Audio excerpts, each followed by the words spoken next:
Roland, 25, sprawled on his beanbag chair, a half-eaten bag of cheesy puffs precariously balanced on his chest.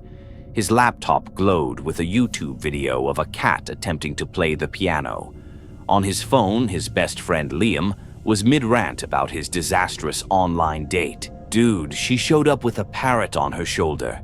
Liam's face, pixelated by the Wi-Fi, grimaced. A parrot named Captain Squawk. And it kept repeating, "Polly wants a cracker, and your soul." Roland snorted, nearly choking on a cheesy puff. "Sounds like a keeper, mate.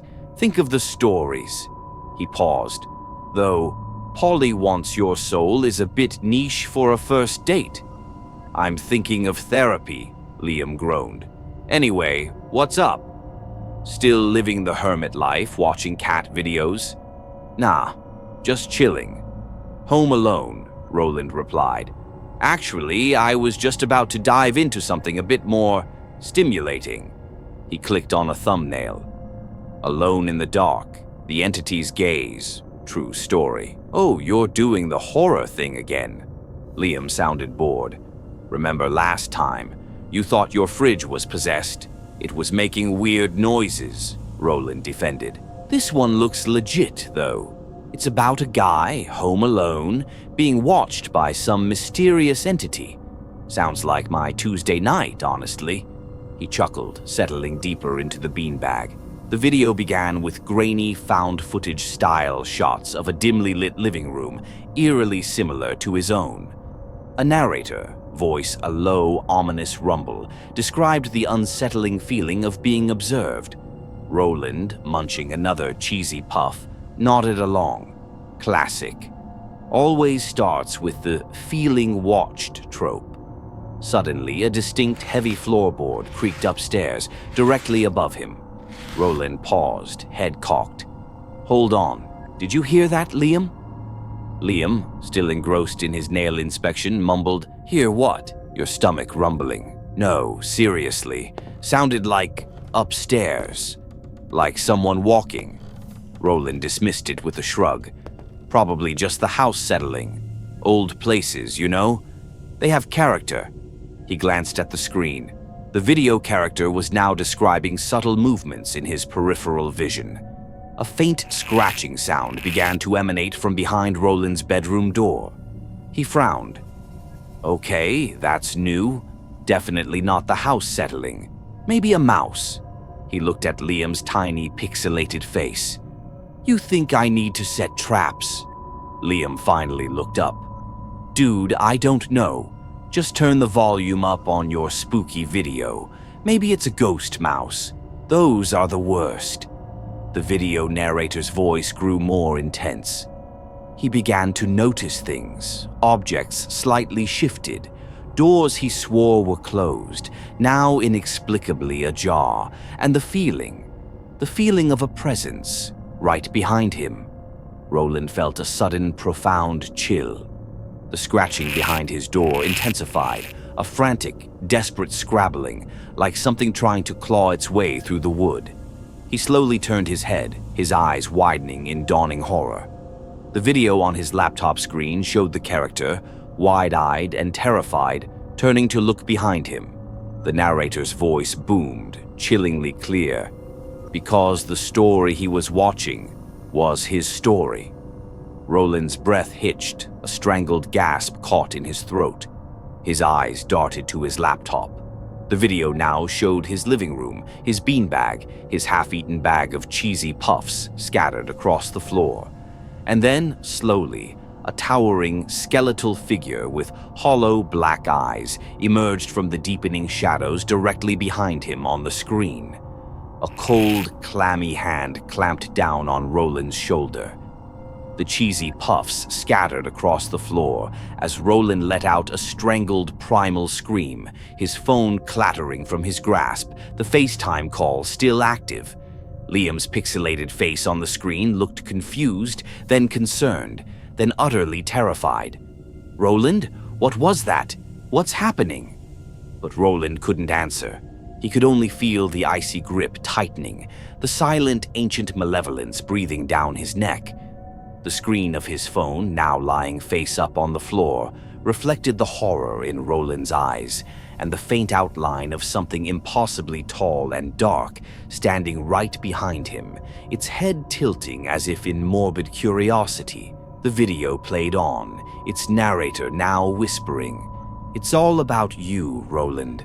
It always was, and now it's just beginning."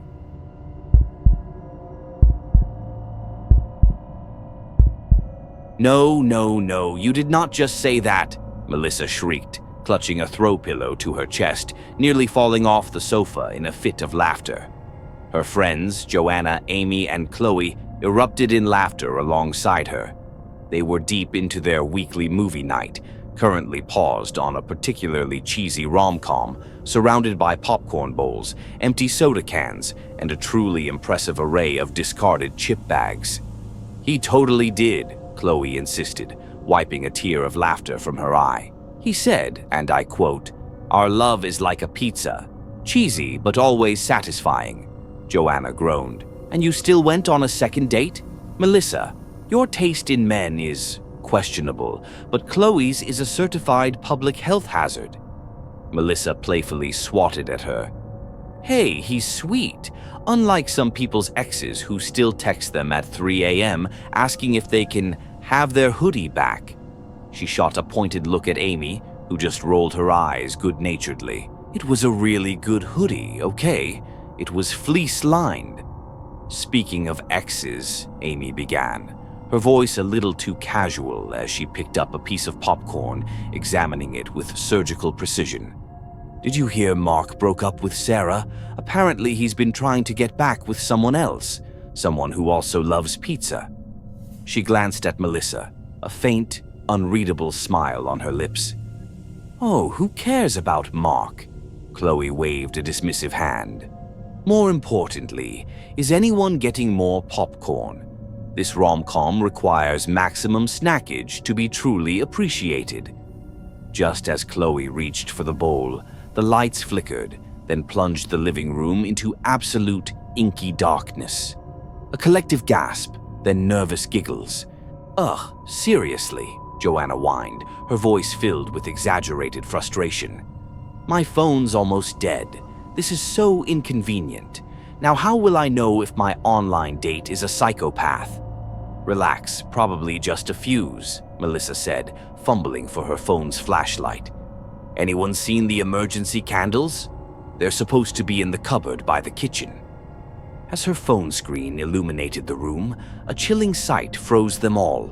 Outside the large bay window, silhouetted against the faint glow of the streetlights, stood a tall, hooded figure. In its hand, a long, glinting sword held perfectly still. It wasn't moving, just standing there, watching them.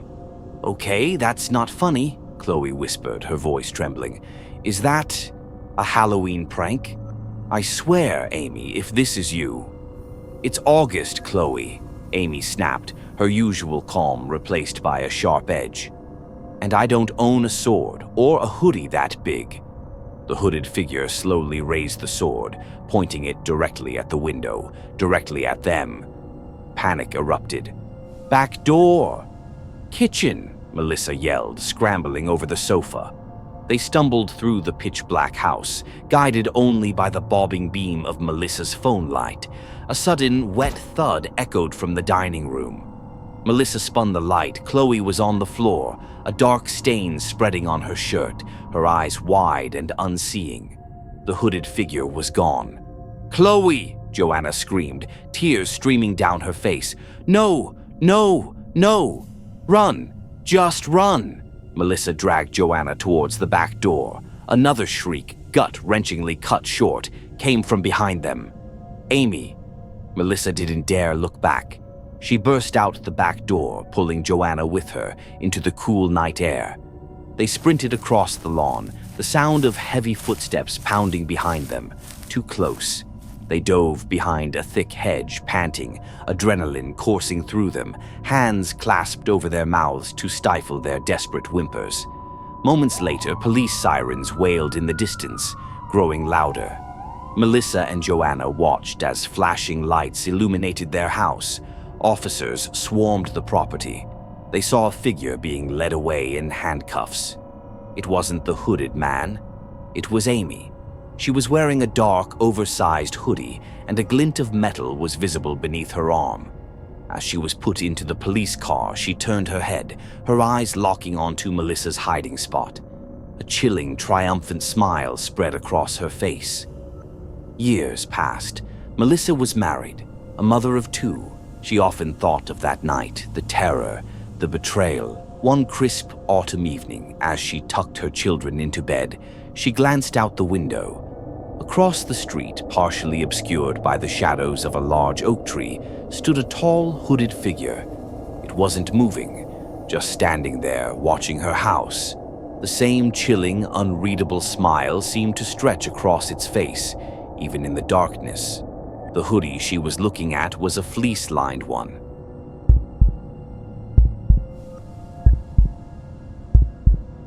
All right, party people, welcome to the spookiest rave of your lives.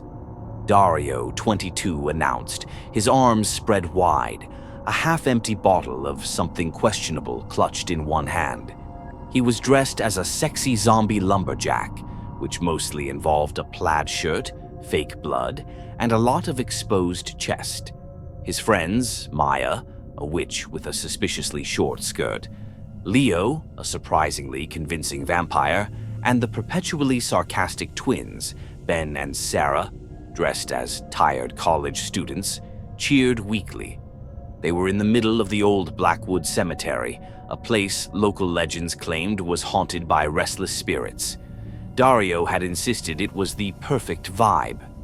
"Seriously, Dario, this is kinda messed up," Maya muttered, shivering despite the mild October air. "My grandma says this place is cursed." "Relax, Grandma," Dario scoffed, kicking at a tombstone. "It's just old rocks and dead people. No respect, no fear." "That's our motto tonight, right, team?" He gestured grandly at the dilapidated gravestones. "Besides, the acoustics for Monster Mash are chef's kiss." Leo, ever the pragmatist, was trying to open a bag of chips with his plastic vampire fangs. "I just hope we don't get arrested, or, dragged into the underworld by angry spirits." "Don't be such a buzzkill, Leo," Sarah said, adjusting her messy bun. "It's Halloween. A little harmless desecration never hurt anyone." As if on cue, a low, guttural moan echoed through the cemetery. The group froze, their laughter dying. "Okay, who brought the sound effects?" Ben asked, trying to sound casual, but his eyes darted nervously. Suddenly, from behind a crumbling mausoleum, a figure emerged. It was tall, gaunt, its lower half a swirling mist, its upper body a decaying corpse with glowing red eyes. Then another, and another, rising from the earth, their forms shifting between translucent and solid. Half ghoul, half ghost. Dario, for the first time, looked genuinely unnerved, his bravado crumbling. New party guests? The ones who forgot their costumes? One of the ghouls glided towards them, its mouth opening in a silent, horrifying scream that seemed to pierce their very minds. The party atmosphere shattered. "Run!" Maya shrieked, dropping her broom and sprinting towards the cemetery gate. The others followed, a panicked, desperate scramble. The ghouls didn't chase them with speed, but with an insidious, creeping dread. As they fled the cemetery, the world around them began to distort. Leo screamed, pointing at the trees. "The trees! They're bleeding. And the ground, it's crawling with worms." He stumbled, collapsing, clawing at his face as if trying to scrape something off. The ghouls were now floating silently around him, their forms flickering. Ben, running alongside Dario, suddenly stopped, staring at his hands. "My hands! They're turning into spiders! Get them off me! Get them off!" He began to violently shake his hands, then slammed them against a brick wall, again and again, until a sickening crunch echoed. The ghoul ghosts hovered nearby, their red eyes fixed on him, a silent, malevolent cheer. Sarah, meanwhile, was laughing hysterically, spinning in circles. The stars. They're singing, and they're telling me to dance with them forever. She twirled into the path of an oncoming car, her laughter abruptly silenced. Dario, panting, kept running, his mind screaming. He saw Maya ahead, her body convulsing as if fighting an invisible force, before she crumpled to the ground, a faint, wispy form dissolving from her chest. He could feel the ghouls' presence, their cold whispers in his mind, showing him grotesque visions. His family's faces melting, his own skin peeling away.